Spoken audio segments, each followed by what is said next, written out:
Hi friends, Maran வீரா சீரியலை பற்றி தான் நம்ம இந்த வீடியோக்குள்ளே நம்ம பார்க்க போகிறோம். வாங்க நம்ம வீடியோக்குள்ளே போகலாம். ராமச்சந்திரன் தான் காட்டுறாங்க. அப்போ கடையில் இருக்கவும் அப்போ ஒருத்தர் வந்து குழந்தைக்காக ட்ரெஸ் எடுக்க வராங்க. உள்ளே போங்க அப்படின்னு சொல்லும் போது உடனே வந்து குழந்தைக்காக ட்ரெஸ்ஸை கேட்கும் போது அப்போ ராகவ் வந்து ரொம்பவே சோகமாயிருந்தாங்க. அப்போ வந்து மாறன் வந்து இங்கே வாங்க அப்படின்னு சொல்லிட்டு அவங்க குழந்தைக்குள்ளே ட்ரெஸ்ஸை வந்து எடுத்து கொடுக்கவும் அப்போ வந்து ராகவ் ரொம்பவே சோகத்தோடு வெளியே கிளம்புறாங்க. ராமச்சந்திரன் கேட்குறாங்க,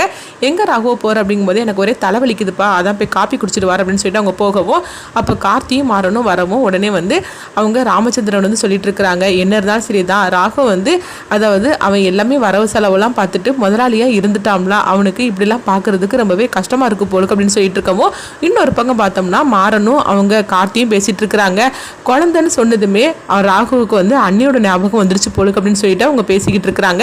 அடுத்ததான் அங்கே பார்த்தோம்னா விஜயை தான் காட்டுறாங்க. அப்போ ராமச்சந்திரன் வந்து அவங்க கடையே பார்த்துட்டு இருக்கிறாங்க. என்ன தான் சரி இவ்வளோ பெரிய கடையை அவளுக்காக நம்ம விட்டு கொடுத்துட்டு வந்துட்டோம் அப்படின்னு சொல்லிட்டு ராமச்சந்திரன் ரொம்பவே வருத்தப்பட்டு இருக்கும்போது இங்க பார்த்தோம்னா விஜயை தான் காட்டுறாங்க. அப்ப வேலை செய்யப்பட்டவங்க எல்லாரையும் பாக்குறாங்க. இவங்க எல்லாரும் மாறனுக்காக சப்போர்ட் பண்ணி பேசினவங்களாச்சா, இவங்களெல்லாம் சும்மா விடக்கூடாது அப்படின்னு சொல்லிட்டு உடனே வந்து ஒருத்தவங்களை கூப்பிடவும் அவங்க வராங்க. எனக்கு போய் காஃபி எடுத்துடுவோம் அப்படின்னு சொல்லும் போது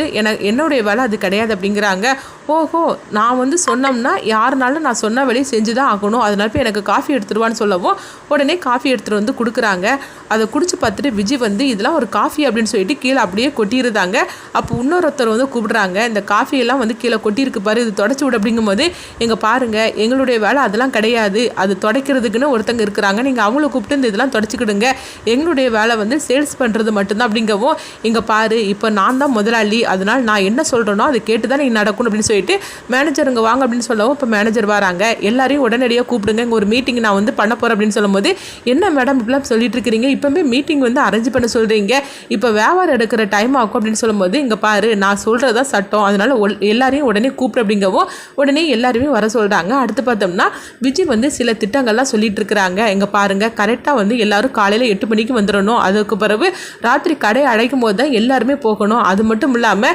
ஒவ்வொரு நிமிஷத்துக்கும் நீங்கள் வராமல் இருந்தீங்கன்னா அதுக்கு நான் ஃபைன் போடுவேன் அப்படின்னு சொல்லிட்டு சில ரூல்ஸ் எல்லாம் சொல்லிட்டு இருக்கிறாங்க. இதெல்லாம் கெட்டதுமே எல்லாரும் சொல்லி சிரிக்க ஆரம்பிச்சிருந்தாங்க. என்ன நினச்சிட்டு இருக்கிறீங்க, இந்த ரூல்ஸுக்கெல்லாம் வந்து எங்களால் வந்து வேலை செய்ய முடியாது அப்படிங்கவும் அப்போ வேலை செய்ய முடியலன்னா இங்கேருந்து கிளம்பி போய்கிட்டே இருங்க, உங்களுக்கு பதில் நான் வேற ஆளை நான் வேலைக்கு வைப்பேன் அப்படின்னு சொல்லவும் அப்போ மேனேஜர் வந்து சொல்லிட்டு இருக்கிறாங்க, இங்கே பாருங்க நீங்கள் நினைக்கிற மாதிரிக்கலாம் அப்படிலாம் வந்து எங்களை வேலையை விட்டுலாம் சீக்கிரமாக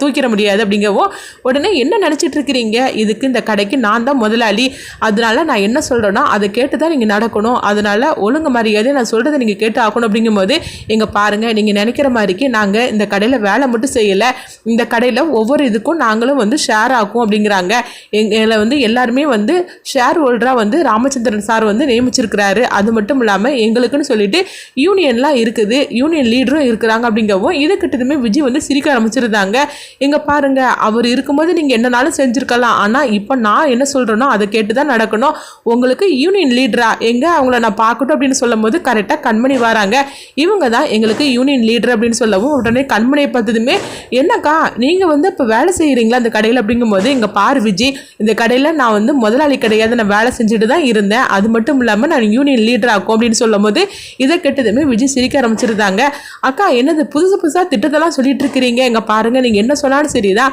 என்ன மீறி இங்கே எதுவுமே செய்ய முடியாது செய்யவும் கூடாது அப்படிங்கும் போது ஒழுங்கு மரியாதை நீங்கள் எல்லாரும் இந்த கடையை விட்டு இப்போ போயே ஆகணும் அப்படிங்கும் போது உடனே கண்மணி சிரிக்க ஆரம்பிச்சிருந்தாங்க. ஆமா நீ என்னமோ வந்து நிரந்தர முதலாளி மாதிரிலாம் பேசிட்டு இருக்கிற, நீ வந்து தற்காலிக முதலாளி தான், ஏதோ வந்து அவங்க கிட்ட இருந்து கடையே வந்து விலைக்கு வாங்கின மாதிரிலாம் நீ பேசிட்டு இருக்கிற, அவங்கள ஏமாத்தி நீ வந்து இந்த கடையை ஆக்கிரம் பண்ணி இருக்கிற, இதெல்லாம் கொஞ்ச நாளைக்கு தான், நீனே என்னைக்குனாலும் சரி இந்த கடை விட்டு போகக்கூடிய சூழ்நிலையில தான் இருக்கிற, நீ வந்து எங்களை போட்டு மிரட்டிட்டு இருக்கிறியா, ஒழுங்கு மரியாதை நீ பேசாம அமைதியாக நீ வேலை செஞ்சேன்னா நாங்களும் பேசாம இருப்போம், அதை மீறி யாரையாவது நீ வேலையை விட்டு தூக்கணும்னு சொல்லி நினைச்சேன்னு வச்சுக்கைய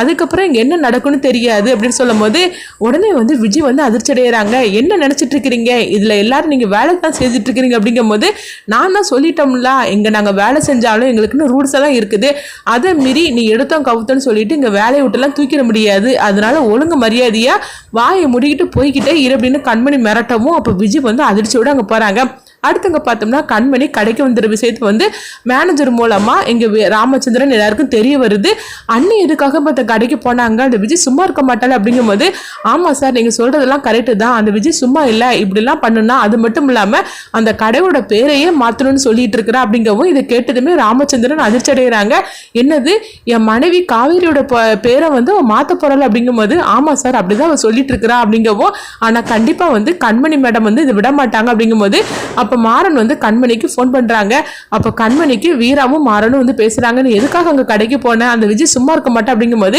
என்ன நினைச்சு நீங்க கவலைப்படாதீங்க அப்படிங்கும் போது நீ உடனே எங்க வா அப்படிங்கவும் அப்போ வந்து கண்மணி அங்கே வராங்க. வந்ததுமே ராமச்சந்திரன் வந்து கேட்டுட்டு இருக்கிறாங்க, எதுக்குமா நீ அங்கே போன, அந்த விஜய் பற்றி தான் உனக்கு தெரியும்ல, அவன் சும்மா இருக்க மாட்டா, ஏதாவது பிரச்சனை பண்ணுவா, நீ வேற இப்போ வாயு வயிறுமா இருக்கிற, நீ வீட்டிலே ரெஸ்ட் எடுக்க முடியுதுன்னு நீ எதுக்காக அங்கே கடைக்கு வந்து அப்படிங்கும்போது, என்ன பேசிட்டு இருக்கிறீங்க மாமா, நீங்கள் எல்லாரும் வந்து கஷ்டப்பட்டுட்டு இருக்கிறீங்க, அப்படி இருக்கும்போது என்னால் மட்டும் எப்படி வீட்டில் சந்தோஷமா இருக்க முடியும், அதனால தான் இந்த கடையை எப்படியாவது அவகிட்ட இருந்து மீட்டெடுக்கணும் அப்படின்னு சொல்லிட்டு நானும் இங்கே வந்து அப்படிங்கவும் அப்போ வீரா சொல்லிட்டு இருக்கிற, கண்மணி நீ வாயு வயிறுமா இருக்கிற, அதனால அந்த விஜய் கிட்ட எல்லாம் நீ போய் இந்த மாதிரிலாம் பண்ணிட்டு இருக்காத, அவள் எதையும் வந்து செய்வா துணிஞ்சி, அதனால நான் சொல்றது கேளு, நீ வீட்டில் போய் ரெஸ்ட் எடு, நாங்கள் பார்த்துக்கிடுது அப்படிங்கும்போது அது கண்டிப்பாக என்னால் முடியாது, நான் அந்த கடைக்கு தான் போவேன், அதே மாதிரிக்கு அந்த கடையை நான் மீட் எடுப்பேன், நான் சும்மா இருக்க மாட்டேன் அப்படின்னு சொல்லிட்டு கண்மணி வந்து கிளம்பும். இப்போ ராமச்சந்திரன் வந்து சொல்கிறாங்க, ஆனாலும் வந்து கண்மணி கேட்க மாட்டேன்னு சொல்லவும் அப்போ ராகு வந்து சொல்லிட்டு இருக்கிறாங்க, கண்மணி நான் சொல்கிறது கேளு, நீ வீட்டுக்கு போ, அந்த விஜய் பற்றி உனக்கு நல்லாவே தெரியும்ல, அவள் எதையும் செய்ய துணிவா, அதனால நான் சொல்கிறது கேளு அப்படிங்கவும் கண்மணி எதுவுமே பேசாமல் அமைதியாக அவங்க வீட்டுக்கு கடைக்கு கிளம்பி இருந்தாங்க.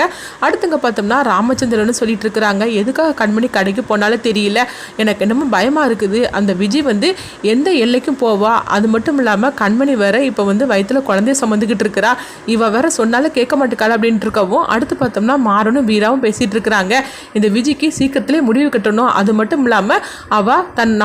எங்கள் அம்மாவோட பேரையே மாத்துறதுக்காக போறாளாம், அது மட்டும் செய்தான்னு வச்சுக்கைய, அவளுடைய கதையை முடிச்சுக்கிட்டு நான் பாட்டுக்கு போய்கிட்டே இருப்பேன் அப்படின்னு சொல்லவும் உடனே வீரா வந்து சொல்றாங்க, மாறா நம்ம அப்படி செய்யறதா இருந்தால் என்னைக்கே செஞ்சுருக்கலாமே, ஆனால் நீ கொஞ்சம் அமைதியார் அப்படிங்கும் போது எங்கள் அம்மாவோட பேரை கடையில் வச்சிருக்கிறோம், ஆனால் அந்த கடையில் உள்ள பேரை அவள் மாற்றிக்கிட்டு அவள் பேரை வைப்பாலாம், அதெல்லாம் வந்து நாங்கள் வந்து விட்டுருவோமா என்ன அப்படின்னு சொல்லி கேட்டுட்டு இருக்கோம். எங்கள் அப்பா மட்டும் அதை கேட்டதுமே அவர் துடிச்சு போயிட்டாரு, இவ மட்டும் அப்படி செஞ்சால் நாங்கள் விட்டுருவோமா என்ன அப்படிங்கும் போது அப்போ வீரா உடனே சொல்லிட்டு இருக்கிறாங்க, அவளுக்கு சீக்கிரமாகவே முடிவு கட்டிட வேண்டியதான், இவ்வளவு நாள் அவளை சும்மா விட்டது பெரிய விஷயம் அப்படிங்கும் போது இப்போ என்ன பண்ணலாம் அப்படின்னு சொல்லி கேட்டுட்டு இருக்கவும் உடனே வந்து அவங்க வீரா வந்து சொல்லிட்டு இருக்கிறாங்க, அந்த கடையை மீட்டெடுக்கணும்னா அவகிட்ட இருக்கிற பத்திரத்தை நம்ம கைக்கு கொண்டுட்டு வரணும், அது மட்டும் இல்லாம மாமா வந்து கையெழுத்து போட்டிருக்கிறாங்க, அந்த கையெழுத்து போட்டது அவ ஏமாத்தி வாங்கியிருக்கிறா அப்படின்னு சொல்லிட்டு நம்ம நிரூபிக்கணும் அப்படிங்கிறாங்க, இதெல்லாம் செய்யணும்னா இப்போ என்ன பண்ணணும்னு தெரியல அப்படிங்கும் போது சரி நம்ம லாயர் கிட்ட வச்சு நம்ம பேசலாம் அப்படின்னு சொல்லிட்டு லாயரை பார்க்கறதுக்காக மாறணும் வீராவும் போறாங்க. அங்க போனதுமே அவங்க வந்து கேட்டுட்டு இருக்கிறாங்க, இந்த மாதிரிக்கு எங்க அப்பா கிட்ட ஏமாத்தி கையெழுத்து வாங்கியிருக்கிறா,